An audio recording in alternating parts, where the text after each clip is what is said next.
everyone. As you probably know, Halloween is pretty close. I don't know if you are a big fan of Halloween, but I am. Unfortunately, it's not really such a big tradition here in Germany to celebrate that. We have something close to that, which is called Carnival. But this is on a different time of the year. And in comparison, that's weird, but I'm not a big fan of Carnival. I prefer Halloween. I do not know why. Um, don't ask me for an answer to that. I really have no idea, but I'm really a big fan of Halloween. And actually, this year I'm going to celebrate that somehow with a couple of friends. I've talked into doing something like that. And I was thinking about what kind of Halloween costume I'm going to wear, and I didn't really want to go for something fantasy-like kind of costume.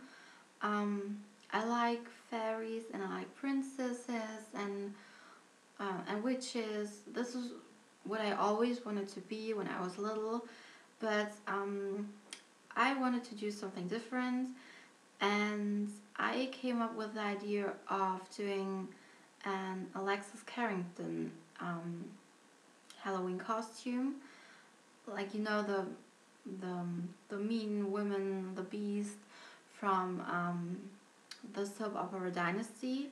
I hope you know that. I know it's long ago when you could watch them on TV. But I still think that like this soap is something you remember, and especially Alexis Carrington. I know she's like I don't want to say this word, but like the person that no one really likes, and there's no one who's friends with her. Like all the people of the family and around her just hates her, and every soap has either a man or a woman who is perfectly filling in that role of the overall bad person. And this was Alexis Carrington. I wasn't a big fan of her. I'm normally not going with the mean people. I try to avoid them in my life. But I think somehow Alexis was a different kind of beast. And I think like she has done something special with her role, and everyone still remembers who she was when they are old enough to know her. So I think this was a fun idea to do for a Halloween costume, and this is basically what I'm going for. And maybe you like to think about that costume or wearing this costume on your own as well. And I think this is a versatile look. You do not really have to go for Alexis Carrington if you're not going to tell anyone who it is exactly. You can just look like a classic old school lady with a big hat. Somehow it reminds me on like a really, really feminine lady from Paris, like 20 or 30 years ago. So now I wish you a lot of fun with that. Look, it takes long. I had to split that video into 3 parts, and so you have to look through a lot of stuff, but I think it's worth it. And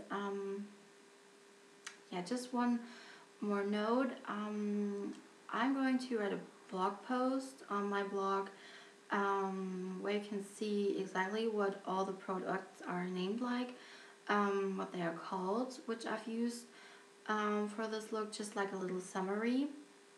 So this is going to make it much easier if you do not want to write everything down that I've used, so you can just look on my blog post.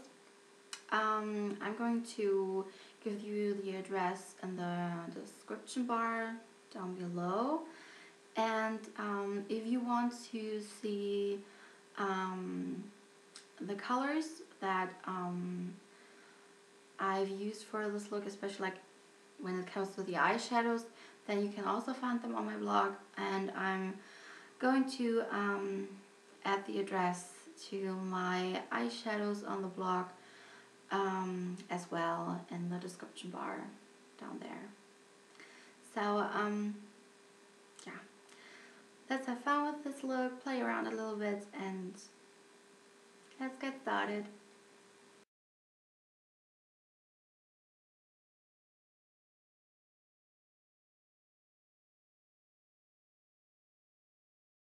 So okay, before I start with the actual look, I'm going to pin my hair back real quick. Otherwise, it's just annoying. Obviously, I already have on my foundation, and I've put on some concealer, and I've already applied the eyeshadow base, which I would recommend to use. It must not be this one, but in general you should apply some eyeshadow base for this look. And I'm going for the Urban Decay eyeshadow primer potion. If you have really oily lids, I would recommend to set the eyeshadow base afterwards with some powder. Yeah, otherwise the oil maybe can show up again. So as you can see, I've zoomed in a little bit. I don't know how the quality is going to work right now because I've never worked with a zoom at this camera. But anyways, I'm starting with these kind of angle brush. Mine is by Sigma. It's the number 275. And I'm starting with such a, I hope you can see that. This one is by Art Deco. It's number 46. See that somehow. As I said, I'm starting with the angled brush, and first of all I'm going to apply this underneath the eyebrow.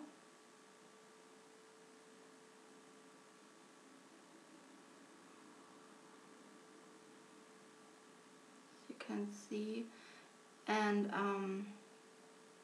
it's a pretty large area where I apply this. Almost yeah, this entire area here. Can you see that?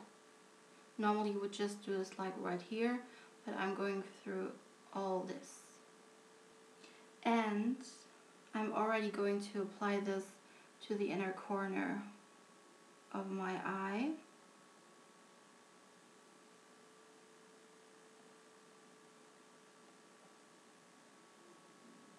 And to the inner half of my lid.